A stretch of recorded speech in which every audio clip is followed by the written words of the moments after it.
Dr. Jovan I. Deretic, Serbs, People and Race. New Vulgata. 4-word. One-sided cannot be the rule. The appearance of the first volume of the History of the Serbs by the same author in Nice in 1975 was, in fact, the establishment of the foundation for a new Serbian indigenous historical school. Very few people saw and understood what was actually happening at that time. However, from that time until today, several works related to the old Serbian history have been published, and it is quite certain that there will be many more. All these works have harmoniously fit into the already established foundation. This work represents the roof of the building, the highest point that historical science could reach.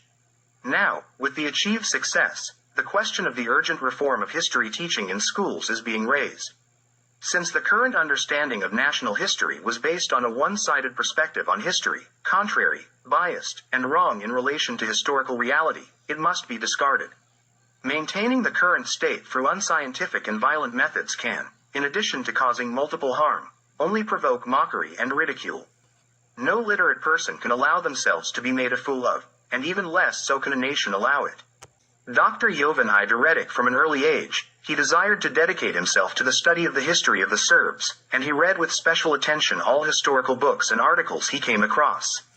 The question of the origin of the Serbs and older Serbian history increasingly occupied the center of his attention. In Yugoslavia during the 1960s and 1970s, focusing on the study of older Serbian history meant literally wasting time. The lack of sources was complete. The works of ancient writers were not available in the original language, let alone in translation. During Tito's dictatorship, mentioning Serbian history was considered politically suspect, and publishing works on it was prohibited. Nowhere in the world was there a school where Serbian history was taught, and not only that, but it was not accepted anywhere that it existed before the 7th century AD. The desire of the then young Jovan I. Deretic to become a historian and dedicate himself to the study of older Serbian history was not achievable through existing schools and scientific institutions. He had only one consolation and example: ancient historians. He admired them and followed in their footsteps. New Vulgata. 4-word. The importance of history as a science, for the life of every nation and for relations among nations, is so great that it is difficult to establish boundaries for it. In ancient times, during the period of humanity's cultural peak, history was placed in the forefront among sciences, and it retained that position for all time. Precisely because of its position, importance, and its role as a judge to acknowledge what belongs to whom, it was subjected to severe attacks with the intention of subordinating it to the views of certain nations or centers of influence. The name of this science, history, is of Serbian origin, most likely stemming from Srbin of Kandivla, from Sardis, the father of history, the predecessor and model of Herodotus, who lived in the second half of the 6th and the first half of the 5th century BCE. Serbians' known works are Ludian and Magica. The Greeks mention Srbin under the name Xanthus, and this will be discussed in this book. History is an investigation and implies the exploration of truth. In ancient times, history was separated, as truth, from various stories, tales, and accounts of unreal, invented events. From the Middle Ages to the present day, history has been so distorted and twisted that many scholars have begun to doubt its role as a science. This work has the role, among other things, of defending history as a science, where it is once again placed at the forefront among the sciences, restoring to it the sense of truth it had in ancient times. This involves a complete liberation of history from the servitude to the political goals of certain nations. The first blow to history was executed by the Vatican Church when it became powerful in Europe and acted as a strong movement towards establishing order according to its needs and beliefs. The second blow to history was delivered by the Marxist movement in the last 2 centuries, aiming to create an order according to its own beliefs. Since their beliefs, in both cases, were not a natural continuation of historical development but rather a violent deviation from it, both targeted history as an obstacle to the realization of their ideas. For a precise definition of the sphere of action of these two anti-historical movements, we refer to the first as Vaticanegia, based on its center, and the second, which lacks a center, as Marxonia. The focal point around which everything revolves in the action of Vatican, on a historical level, is the Roman Empire, imposed as the common denominator of Catholic nations. These Catholic nations, directly or indirectly linked to the Roman Empire, or the Vatican Church as its heir and extension, are presented as bearers of overall historical development, They are the only historical nations, they are history.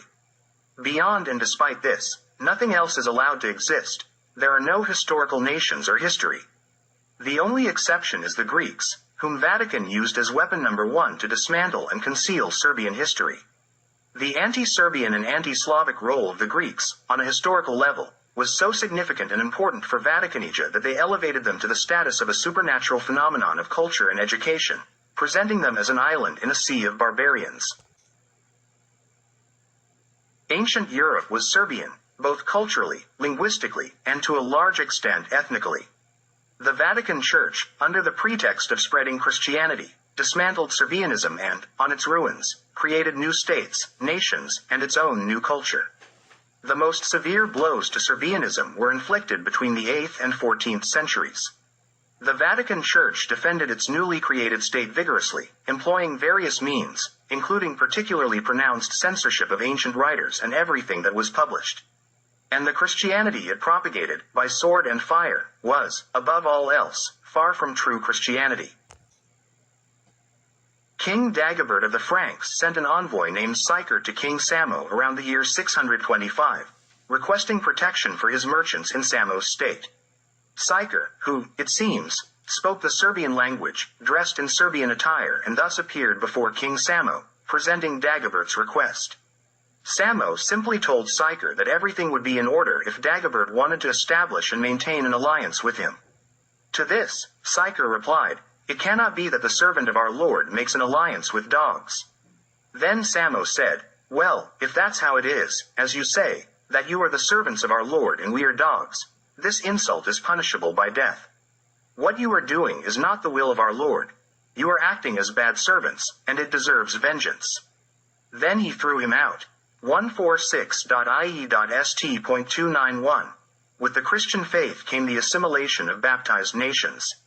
The old Serbian faith was very close, in fundamental principles, to Christianity, inheriting much from the old Serbian faith and culture. This was another reason for the Vatican Church to persecute Serbian culture and destroy the peoples who carried it. The spearhead of Vatican remained directed at the Serbs because they were the bearers of European history and leaders of the Slavic peoples in history. Marxonia created its view of history and presented it as a continuous chain of events linked to the class struggle. Although the Marxonian Empire was in Slavic lands, it was, in spirit and action, anti-Slavic and particularly anti-Serbian.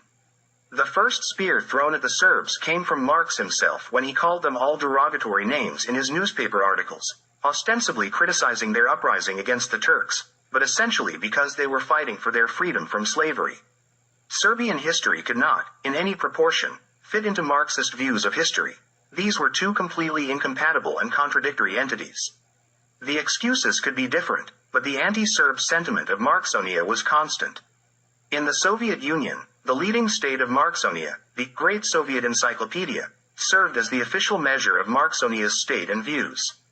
In that publication, Serbs were portrayed as some incidental product of history, actually as a non-historical people.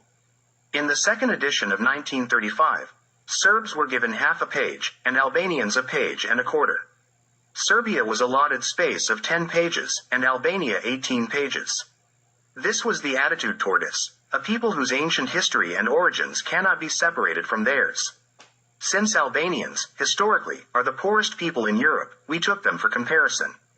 According to the Bolshoi Encyclopedia, Serbs are behind Albanians, that is, last in Europe.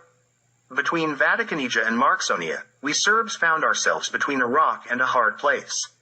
State policy and leading Serbian scientific institutions were in their service. Every voice of truth and every attempt at scientific breakthrough was attacked from all sides and broken.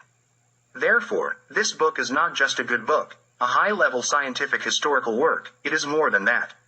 This is the shield and sword of history, its triumphant restraint, the new Vulgate.